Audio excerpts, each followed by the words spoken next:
एक गांव में एक लड़का और एक लड़की रहते थे। वो आपस में बहुत अच्छे दोस्त थे। वे दिन भर गांव में टायर चलाते रहते थे। वहीं से दो औरतें पानी भरकर अपने घर जा रही होती हैं। अरे विमला बहन, ये रामलाल की बेटी को देखा, इतनी बड़ी हो गई है, फिर भी कैसे लड़कों के साथ खेलती रहती है। दिन भर इस टायर को लेकर दौड़ती रहती है। तुम सही कहती हो रेशमा बहन, ये आजकल के नौजवान भी ना, छोड़ो, हमें क्या लेना देना, चलो चलते हैं। इतना बोलकर वे दोनों औरतें वहां से चली जाती हैं।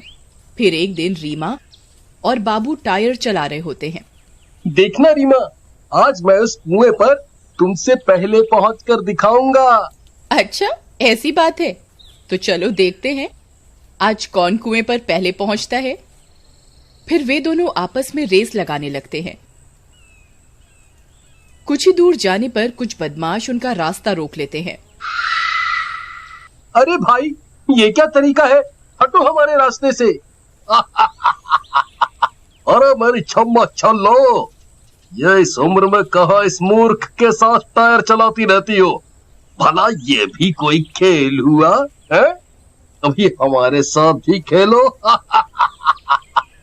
पवन, तेरी इतनी हिम्मत, रीमा के साथ बदतमीजी करता है। रुक, तुझे अभी बताता हूँ।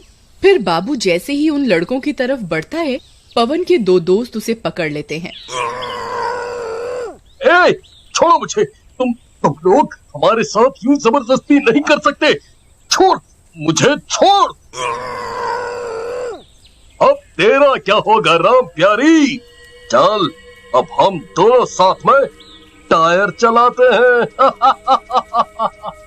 तभी रीमा पवन के दोस्त को जोर से लात मारती है और बाबू उनकी पकड़ से छूट जाता है और वे दोनों वहां से भागने लगते हैं।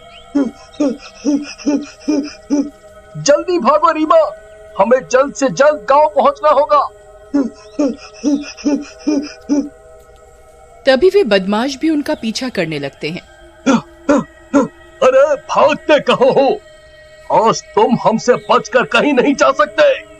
तभी भागते भागते रीमा एक पत्थर से टकरा जाती है और पहाड़ी से नीचे गिर जाती है। उसके पीछे पीछे उसका टायर भी खाई में गिर जाता है। नहीं रीमा, रीमा, नहीं, ऐसा नहीं हो सकता। तभी वे बदमाश भी वहां पहुंच जाते हैं। अरे उस्ताद, ये क्या हो गया? ये तो इस पहाड़ी से नीचे गिर गई, अब क्या करें?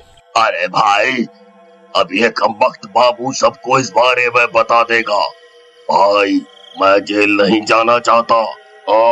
एक काम करो, इसे भी उठाकर इस पहाड़ी से नीचे फेंक दो, किसी को कुछ पता नहीं चलेगा। फिर वे तीनों मिलकर बाबू को उठा लेते हैं। छोड़ो, छोड़ो मुझे, ये क्या कर रहे हो तुम ये सब सही नहीं कर रहे। फिर वे बदमाश बाबू को भी उस पहाड़ से नीचे फेंक देते हैं और सबूत मिटाने के लिए उसका टायर भी नीचे फेंक देते हैं।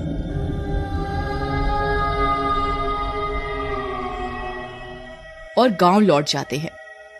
बाबू और रीमा की पहाड़ी से नीचे गिरते ही मौत हो जाती है। फिर एक दिन पवन अपने घर में सो रहा होता है। तभी अचानक उसकी नींद खुल जाती है। उसे बेचैनी होने लगती है।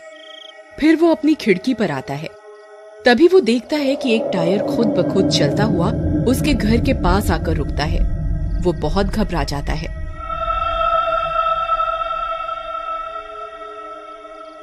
अरे अरे, ये क्या? ये टायर खुद ब खुद कैसे चलकर इधर आ गया? लगता है हवा से चलकर आ गया होगा। फिर वह सोने चला जाता है। तभी वो टायर उसके दरवाजे से जोर जोर से टकराने लगता है। अरे अरे, मर गए रे, ये कौन है जो जोर जोर से दरवाजे को पीट रहा है? फिर वह खिड़की का देखता है तो उसे वही टायर दिखता है। वह टायर पीछे की ओर जाता और तेजी से उसके दरवाजे से टकराता। हे भगवान, ये टायर खुद ब खुद मेरे दरवाजे से क्यों टकरा रहा है? अरे अरे, मर गए रे। ये तो वही टायर है जो रीमा चलाया करती थी। अब क्या करूं? मुझे अभी रॉकी और मोनू को इस बारे में बताना होगा। फिर पवन पीछे के दरवाजे से भाग जाता है और अपने दोस्तों के घर पहुंच जाता है। अरे, अनर्थ हो गया भाइयों, अब हम नहीं बचने वाले। रीमा जो टायर चलाती थी, आज वो मेरे घर पहुंच गया भाई। तभी उन्हें दरवाजे पर जोर जोर से टक्कर की आवाज आने लगती है। अरे अरे मर गए रे, लगता है वो टायर यहाँ भी पहुंच गया। फिर वे तीनों खिड़की से झांक कर देखते हैं तो उन्हें वह टायर बाहर दिखाई देता है। हाँ भाई, तुम सही कहते थे, ये तो वही टायर है, लेकिन ये खुद ब खुद यहाँ कैसे पहुंच सकता है? इसे जरूर कोई चला रहा है भाई। तुम्हारा मतलब वो रीमा भी यही आसपास ही है? नहीं नहीं भाई, ऐसा मत कहो भाई, वो तो मर गई थी, फिर वापस कैसे आ सकती है? भाई, मैंने सुना है आईने में भूत दिखाई दे जाते हैं, जल्दी जाओ और एक आईना लेकर आओ। फिर मोनू भाग कर जाता है और एक आईना लेकर आता है। फिर वे उस आईने का मुंह उस टायर की ओर मोड़ते हैं तो उन्हें उस टायर के साथ एक चुड़ैल खड़ी हुई दिखाई देती है। अरे अरे मर गए रे भाई, ये तो सच में चुड़ैल है। हाय रे, ये रीमा तो चुड़ैल बन गई। तभी वह चुड़ैल जोर जोर से गुर्राने लगती है। उसकी आवाज इतनी तेज होती है कि पूरे गांव वालों की नींद खुल जाती है और सब लोग अपने अपने घरों से बाहर आ जाते हैं। उन गांव वालों को एक चुड़ैल दिखाई देती है जो टायर चला रही होती है। ये मंजर देखकर उनकी आंखें फटी की फटी रह जाती हैं। अरे पवन भाई, ये तो सच में रीमा ही है। देखो, रीमा भी बिल्कुल इसी तरह टायर चलाया करती थी। आई मम्मी, बचा लो। अरे पवन भाई, यह नास मिठा टायर ने तो दरवाजा ही तोड़ दिया। अब वो चुड़ैल हमें जिंदा नहीं छोड़ेगी। अरे कुछ करो भाई, कुछ करो। अरे भाई, जल्दी से यहाँ से निकलो, नहीं तो कोई नहीं बचेगा। फिर वे तीनों अपने घर से निकलकर भागते हैं। अरे भागो रे, अपनी जान बचाकर भागो, भागो रे भागो। आई मम्मी, बचा लो। अरे मर गया रे, भागो रे। तभी उनके सामने वो चुड़ैल आकर खड़ी हो जाती है।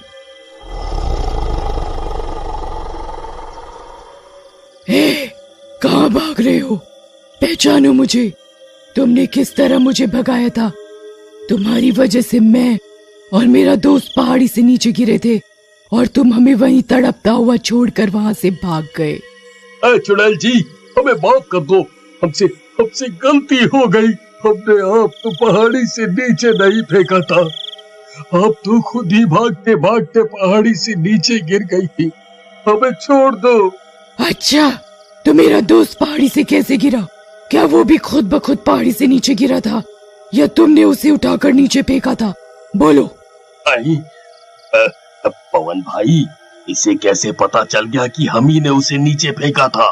भाई, मैं तो कहता हूँ जल्दी से यहाँ से भाग लो। ये चुड़ैल से माफी मांगने का कोई फायदा नहीं, ये हमें नहीं छोड़ेगी। तभी वो तीनों वहां से भागने लगते हैं।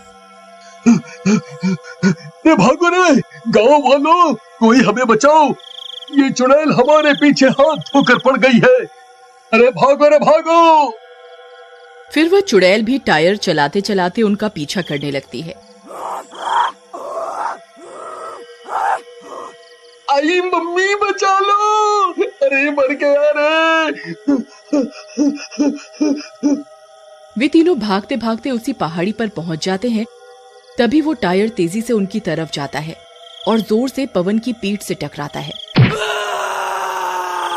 पवन उन दोनों के ऊपर गिरता है और उन तीनों का संतुलन बिगड़ जाता है और वे तीनों पहाड़ी से नीचे गिर जाते हैं और मर जाते हैं। वो चुड़ैल अपनी मौत का बदला ले लेती है। उस दिन के बाद से वो टायर पूरे गांव में इधर उधर घूमता रहता है और जो भी लड़की रात होने पर अकेली कहीं जा रही होती है तो वह उसकी सुरक्षा करने के लिए उसके साथ साथ चलता और लड़की को उसके घर तक छोड़ने जाता। अब मैं सुरक्षित घर पहुंच गई हूँ, अब आप जा सकते हो। फिर वह टायर वहां से चला जाता है।